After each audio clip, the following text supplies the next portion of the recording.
perempuan itu harus memiliki kualitas, karena perempuan yang berkualitas akan mampu memberdayakan dirinya sendiri. Kita lindungi perempuan, kita lindungi anak-anak. Apapun yang terjadi, anak adalah penerus bangsa kita. Indonesia emas akan kita capai dengan anak yang berkualitas, perempuan yang berdaya.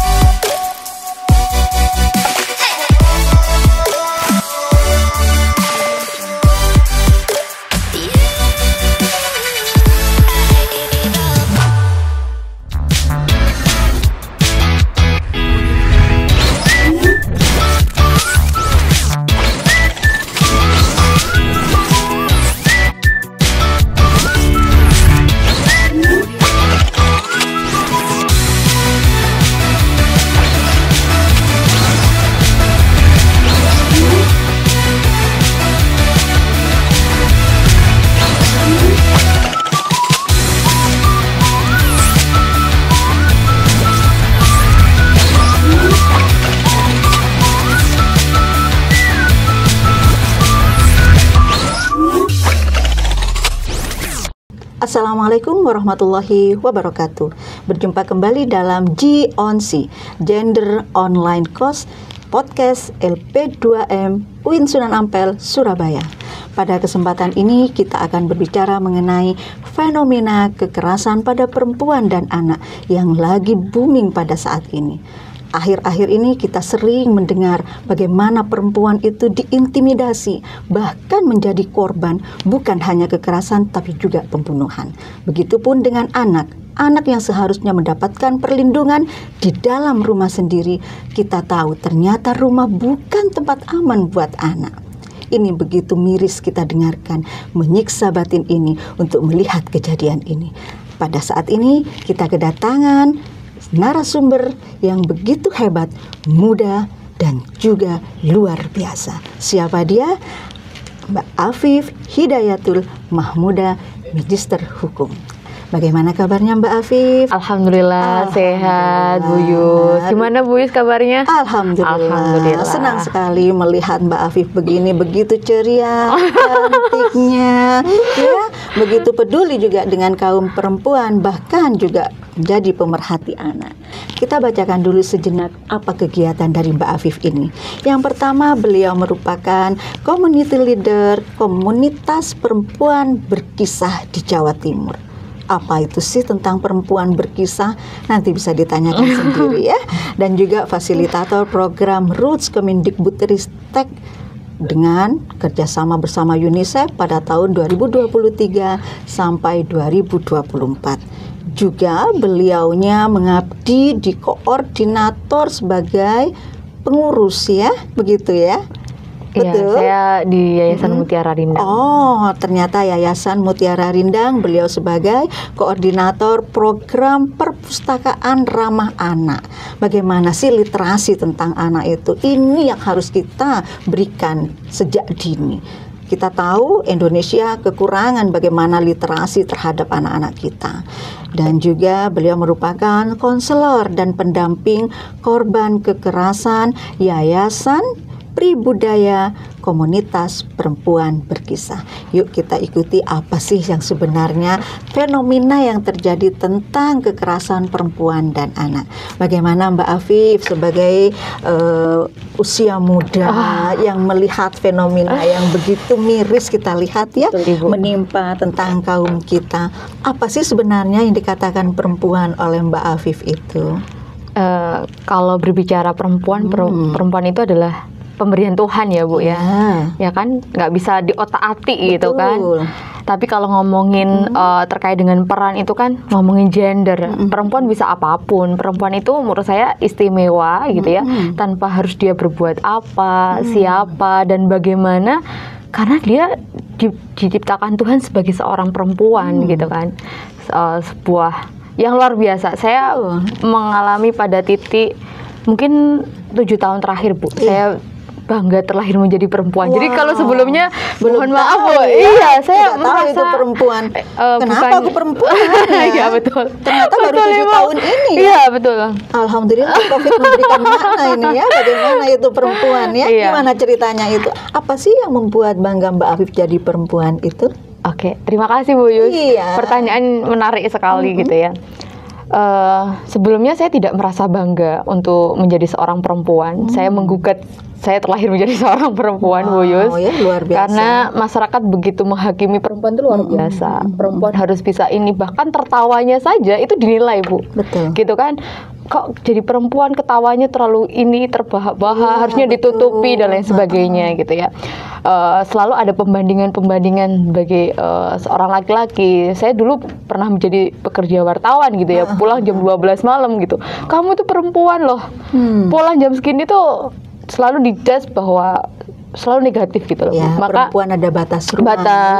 Betul. Jadi di saat itulah kemudian saya menggugat menjadi seorang perempuan. Kenapa saya harus dilahirkan menjadi seorang perempuan dengan intimidasi, dengan keterbatasan? Apakah perempuan nggak boleh ini dan itu? Bahkan untuk kemudian kuliah saja itu banyak intimidasi yang ditujukan kepada saya, dan itu tidak jauh adalah keluarga ya, bukan orang tua. Alhamdulillah orang tua saya mendukung untuk saya mendapatkan pendidikan yang lebih gitu ya Bu.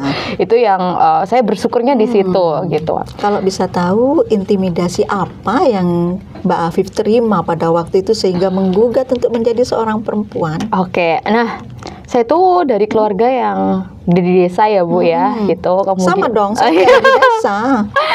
Dengan mindset bahwa perempuan itu cukup di dapur begitu, ngurus anak dan lain sebagainya. Nggak usah lah sekolah tinggi-tinggi buat apa kalau pada akhirnya di dapur gitu. Masih budaya itu Budaya seperti itu yang kemudian betul. Mau jadi apa sih nanti kuliah itu mengeluarkan banyak uang dan lain sebagainya. Iya benar, kenyataannya kan begitu. Ya. Tanpa uang kita nggak bisa kuliah. Betul gitu. Dan untuk itulah kemudian akhirnya, dan saya bersyukur orang tua saya support, lanjut nak kalau misalnya mau kuliah dan lain sebagainya. Luar biasa, berterima kasih pada orang tua. Betul, saya sangat bersyukur sekali, dan saya adalah keturunan pertama yang akhirnya memutuskan untuk kuliah Bu. Luar biasa Mbak Afif ini ya, bukan hanya dalam sekedar berkecimpung di dalam aktivis-aktivis perempuan, tetapi luar biasa dari keluarga juga supportnya. Alhamdulillah. Itu yang saya syukuri. Perempuan pertama ya di desa mungkin ya, yang sudah S2 Kalau di desa tidak Bu, tapi dari dua kubu ya, ayah dan ibu saya adalah orang yang pertama kali untuk kuliah begitu. Biasa ini. Terima kasih Bu Yus. Ya, orang tua begitu support ya. Alhamdulillah. Itu ya yang membuat bangga, sehingga sampai titik nadir ini bisa juga berkecimpung dengan perempuan, bekerja dengan komunitas perempuan. Sebenarnya fenomena sekarang, kalau kita lihat ya, perempuan itu sebenarnya ditakdirkan atau tidak sih menurut Mbak Afif itu empuk nikmat untuk menjadi korban? Oke. Ini menarik nih.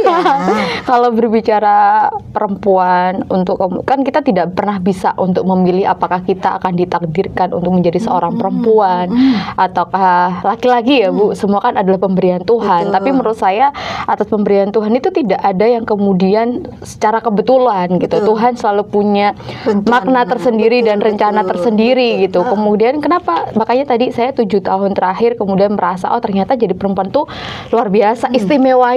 Tuhan begitu luar biasa gitu ya, karena perempuan itu sama laki-laki itu sebenarnya sama Bu, begitu kan, tidak ada pembeda gitu, sama-sama manusia, sama-sama makhluk Tuhan begitu ya. Mungkin hanya jenis kelaminnya saja yang berbeda gitu.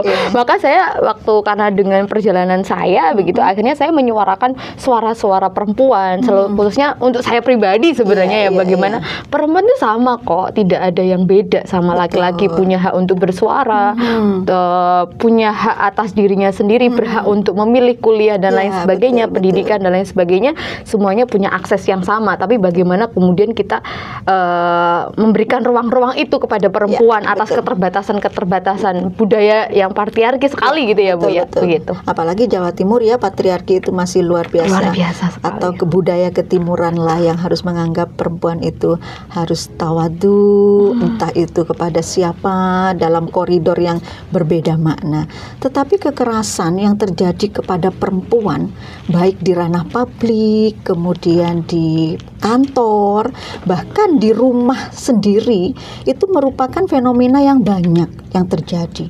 Bukan karena dalam hal kekerasan fisik ya, psikis itu yang paling banyak loh. Itu akan merusak mental. Sehingga perempuan sekarang kalau menurut Mbak Afif, mereka secara fisik I'm fine, it's okay. Tapi sebenarnya dia itu lemah. Karena apa?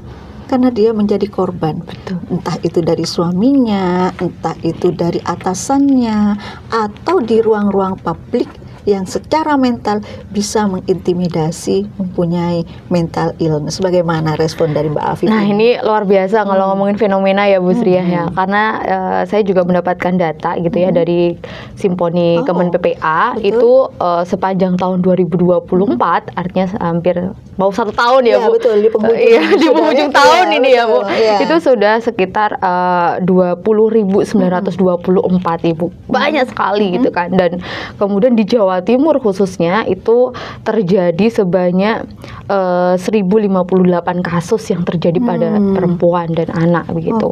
Sedangkan kalau ngomongin pada anak sendiri dari Kemen PPA juga gitu, di tahun 2024 ada 7.623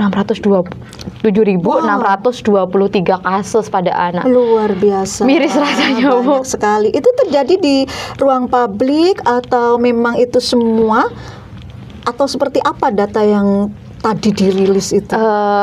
Memang semuanya Ibu, baik itu kemudian di dalam rumah tangga ataupun juga dalam pendidikan begitu, dan ataupun juga di sekolah dan lain sebagainya. Itu banyak sekali. Artinya kekerasan itu bisa terjadi kepada siapapun, dimanapun dan kapanpun begitu, Ya, tanpa benar, melihat waktu dan lain sebagainya begitu. betul. Miris juga sih. Iya, kalau kita berbicara tentang kekerasan perempuan ya, perempuan itu memang rasanya banyaklah yang terjadi menjadi korban. Betul. Dan setelah itu herannya di sekeliling kita itu tidak ada yang berani untuk membantu.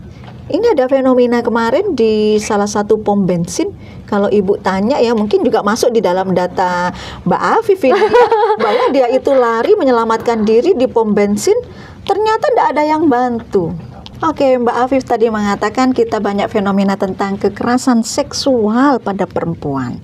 Apa sih yang terbersit di dalam pada saat ya Mbak Afif sendiri menangani kekerasan seksual itu dalam data-data saat ini? Apa sih yang paling banyak? Kenapa perempuan itu sasaran empuk gitu? Oke. Gimana Mbak Afif? Menarik Ibu. Iya. Saya juga perlu menyampaikan Bu, data BPS tahun 2023 ya. Jawa Timur itu menempati ranking ketiga kasus pemerkosaan. Astagfirullah, dan luar biasa. Korbannya rata-rata adalah anak-anak.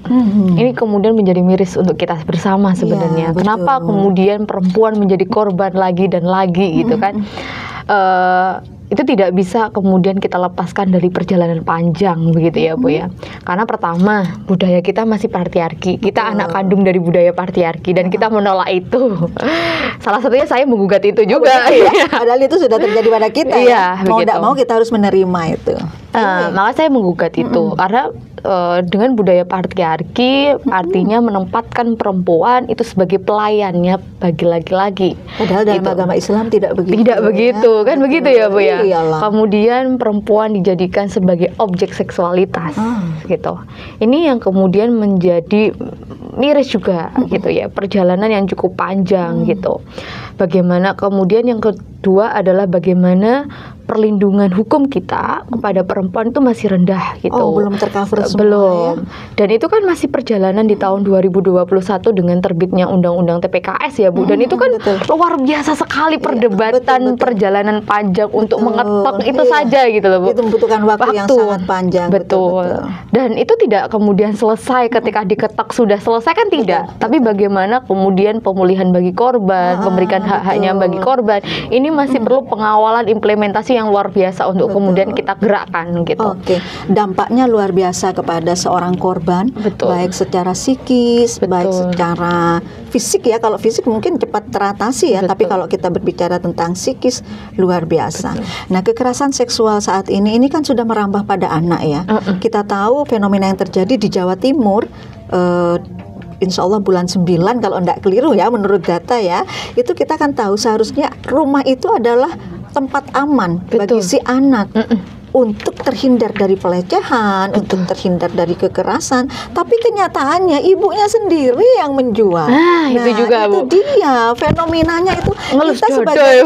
Kita sebagai perempuan, anak kita dijual, di mana tanggung jawab kita? Padahal namanya rumah itu dan namanya ibu adalah Al-Madrasatul Ula. Nah, gimana menurut Mbak Afif ini fenomena yang seperti ini apa sih dari perempuan berkisah di Jawa Timur yang menangani kasus seperti ini, bahwa rumah tempat aman untuk anak sudah tidak lagi berbicara keamanan dalam rumah tangga. Betul, Ibu. Gimana itu? Tentu Ibu kalau ngomongin kekerasan, ini pengamatan saya juga ya Bu ya. Gitu kita bertukar pikiran lah di begitu sini. Ya Bu ya. Pertama karena terjadinya kekerasan itu sendiri, kenapa kok sekarang banyak fenomena kekerasan pada anak, perempuan dan lain sebagainya? Saya melihat bahwa pelaku-pelaku kekerasan gitu, itu adalah korban di masa lalu. Wow, berarti gitu. Korban yang menjadi pelaku, pelaku menjadi korban. Betul. Nah, jadi ada rantai kekerasan itu terus berlanjut gitu loh Bu. Nah itu yang kemudian menjadi tantangan gitu ya. Bagaimana kemudian gitu, ini harusnya kan diputus rantainya.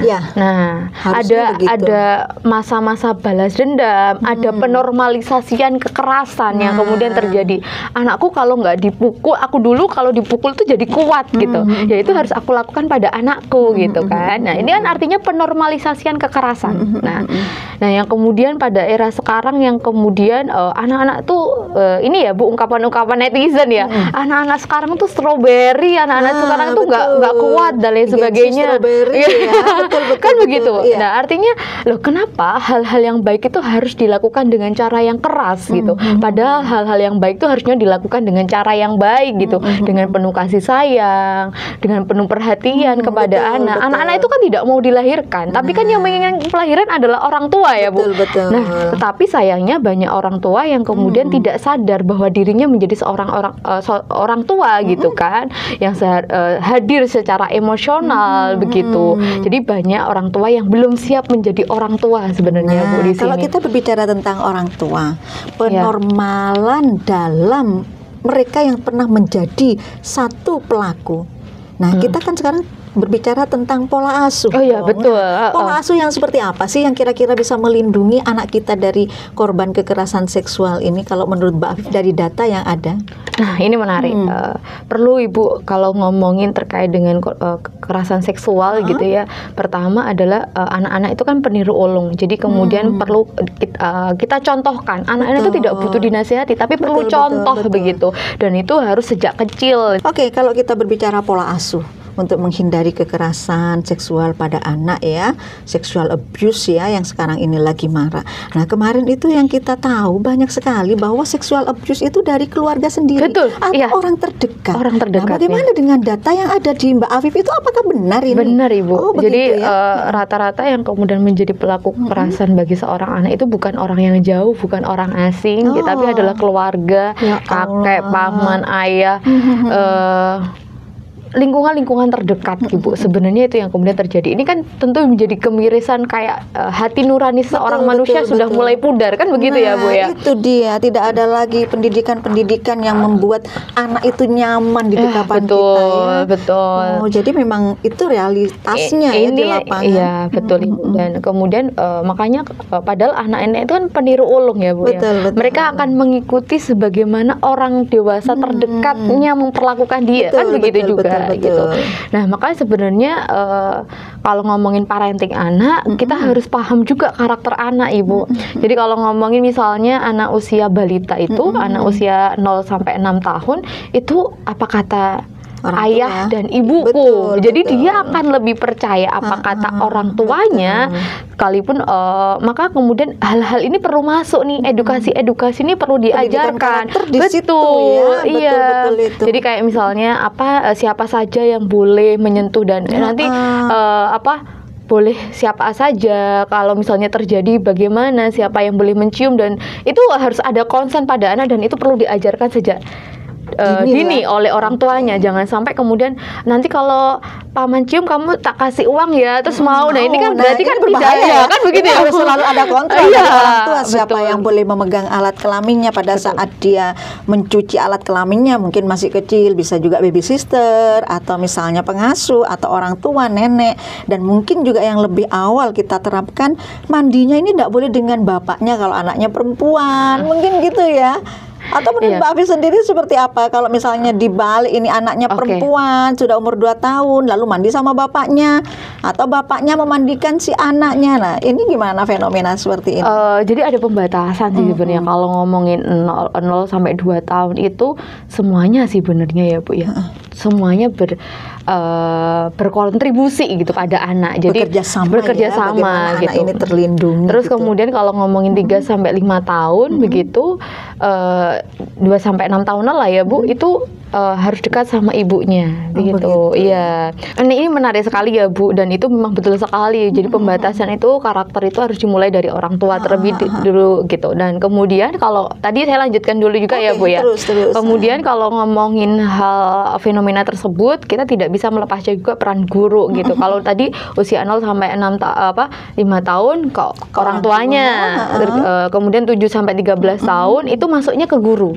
Kata ibu, kata guruku nggak gini Bu. Yang benar itu kata guru gini ya. Jadi peran guru ya betul. Sosok figur ini yang kemudian lebih masuk.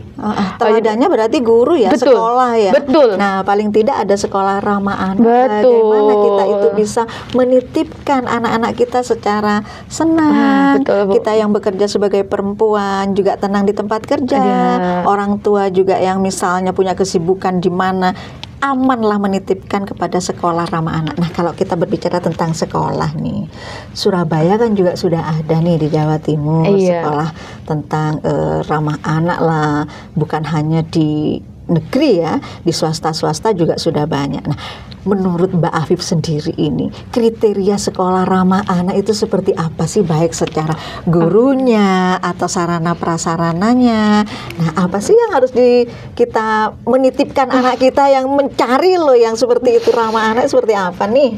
Iya Ibu, kalau ngomongin sekolah ramah itu kan banyak sekali ya Bu. Banyak komponennya banyak sekali gitu. Salah satu aja deh dikasih bocoran nih. Nah, salah satunya itu adalah adanya pelaporan bentuk kekerasan yang kemudian terjadi di sekolah. Itu adalah sebagai salah satu langkah pencegahan sebenarnya Ibu. Apa itu tidak nanti membuat sekolah itu ditutup?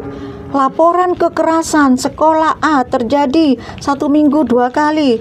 Atau itu nanti ditutup loh sekolahnya. Laporan seperti apa nih? Coba lebih diperjelas nih. Ibu kan mau nitipkan cucu, bukan lagi anak nih ya. Gimana? Jadi begini Ibu, kenapa ini menjadi bagian yang penting gitu ya? Sekolah itu harus kemudian memberikan salah satu self-report ya? Iya, begitu. Surat terbuka gitu ya. Kalau misalnya kamu mengalami kekerasan, silakan kemudian lapor Speak gitu. Speak up. Tapi bisa kemudian melalui link misalnya begitu. Dan itu tanpa nama, tanpa kelas gitu misalnya, tanpa nama. Akhirnya identitas korban ini terjaga, begitu kan Bu ya Bu ya. Nah, memanfaatkan media sosial. Betul, memanfaatkan era digital saat ini begitu kan. Itulah zaman Gen Z sekarang. Takkan lepas lah dari namanya gadget itu, orang tua kala itu. Terus menarik ini gimana ya? Ketika kemudian ini kemudian bisa disampaikan, artinya kan ketika ini ada yang masuk data, bukan kemudian ini abai atau bisa jadi ini bisa jadi tertutup kalau misalnya kasusnya banyak kan, bukan begitu. Tapi bagaimana kemudian langkah selanjutnya yang dilakukan oleh sekolah kan begitu. Ada upaya-upaya betul Ibu, bukan cuma preventifnya, kuratifnya itu sampai rehabilitatif. Ini dikemanakan anak ini yang penanganannya seperti apa ketika misalnya ini terjadi dan lain sebagainya, kemana kemudian ini melapor dan lain sebagainya. Menariknya lagi pada Permendikbud nomor 46 tahun 2023. Wah, sudah hafal ini sudah pastilah, sudah pakarnya kalau begini. Kalau Ibu nggak hafal, gimana menurut itu? Sekolah gitu ya Bu, sekolah itu punya kewenangan gitu atau membentuk tim khusus gitu. Itu bukan cuma pansus ya, sekolah juga boleh. Iya, tim khusus untuk terkait dengan pencegahan dan penanganan. Dan itu tidak hanya melibatkan guru Bu, tapi juga kontribusi dan kolaborasi dengan orang tua. Ini kan menarik sekali. Komite itu. Iya, betul. Ibu itu salah satu pengurus komite. Harus belajar banget iya, sama Bu. Mbak Afif ini gimana Jadi, tentang peraturan itu. Artinya komiten ini turut serta mengawal. Orang tua turut serta mengawal apakah kemudian program-program yang kemudian diperuntukkan untuk anaknya ini benar-benar aman, nyaman untuk setiap anak begitu. Jadi tata tertib misalnya dan lain sebagainya. Termasuk saya perlu menyoroti ya, Bu. Salah satunya adalah misalnya orientasi nih, masa orientasi sekolah. Masa orientasi sekolah itu tidak kemudian hanya pengenalan gedung pada anak gitu. Tapi lebih dari itu, masa orientasi itu menurut saya menjadi bagian yang penting untuk memperkenalkan bagaimana ruh sekolah tersendiri. Oh, ada program-program mungkin ya. Betul. Salah satunya mungkin di dalamnya pamflet sekolah ramah anak. Ngomongin ramah anaknya di mana kan begitu, Bu. Programnya apa nih? saja? Nah, itu sosialisasinya pada saat welcome day kalau kita di UINSA ya, memperkenalkan program-program sekolah kepada orang tua bahwa sekolah ini memang ramah anak. Luar biasa kalau kita mendengar hal ini, kita tidak akan pernah putuslah berbicara tentang masalah anak karena anak akan yang menggantikan kita ya. Mudah-mudahan apa yang kita bicarakan saat ini bisa membuat pemerintah juga tanda kutip ya bisa menjembatani, tidak hanya sekedar membuat permen. Iya, betul. Nah, itu loh menurut Mbak Afif ini sebagai kata penutup nanti ya, apa sih kira-kira kolaborasi yang harus dilakukan untuk menciptakan kota ramah anak, sekolah ramah anak, bahkan ruang publik pun itu ramah perempuan dan anak. Kolaborasi apa yang harus diciptakan sebagai kebijakan pemerintah dan juga sebagai kita seorang perempuan. Menarik, Ibu. Ngomongin anak, itu tidak bisa kemudian kita berdiri sendiri. Betul. Kita sebagai strongman gitu ya, Bu, bahwa masyarakat itu adalah sejatinya orang tua untuk setiap anak. Nah, hanya untuk mengurusi satu anak itu perlu kolaborasi seluruh pihak. Luar biasa. Begitu ya, satu anak itu satu ya? Anak belum gitu. Semua anak itu. Artinya semuanya kalau ngomongin permasalahan anak semuanya harus bergerak begitu ya, Bu. Termasuk kemudian perempuan itu juga bagian dari masyarakat. Perempuan adalah manusia yang juga perlu perlindungan, kan begitu. Betul. Jadi semuanya juga harus bergerak. Seperti halnya kalau ngomongin bagaimana penanganan itu sendiri, salah satu contohnya adalah COVID gitu ya, Bu. Bagaimana salah satu virus ini mampu menggerakkan seluruh pihak untuk sama-sama bergerak mengatasi COVID itu sendiri. Begitu juga sama dengan ngomongin isu kekerasan pada perempuan dan anak, maka semuanya perlu kolaborasi bersama, perlu kemudian kerjasama, kolaborasi bersama gitu. Termasuk kalau misalnya di sekolah ramah anak, tentu juga kolaborasi bersama, transparansi antara kemudian sekolah, pemerintah, kemudian orang tua. Jangan sampai kemudian peran orang tua ini hilang begitu karena sudah dititipkan begitu kan begitu, Bu. Bongkoan kalau bahasa Jawa itu kita ya. Itu sih, Bu. Jadi perlu kolaborasi bersama, pengawalan terus begitu, bagaimana kemudian peran orang tua tetap hadir dengan kemudian percaya pada anak gitu. Kan hal-hal itu yang kemudian masih perlu kemudian kita perjuangkan. Suara anak juga perlu menjadi bagian yang kita perhatikan, betul. Menjadi bagian yang terus kita perlu dengarkan apa sebenarnya maunya mereka. Jangan sampai kemudian kita sebagai orang dewasa hanya menyampaikan atas apa maunya kita tanpa kemudian memperhatikan apa maunya mereka. Begitu sih, Bu. Harus ada ya, orang tua itu maulah menyerap aspirasi anak. Jadi kita harus menjadi pendengar. Jangan karena kita sebagai orang tua sing bener iki ya. Nah, anak itu terserah aku kan gitu ya. Oke, kalau closing statement sekarang, apa yang akan kita lakukan sebagai seorang perempuan ya? Menggerakkan kita sendiri untuk menjadi perempuan berkualitas sebagai seorang ibu nantinya.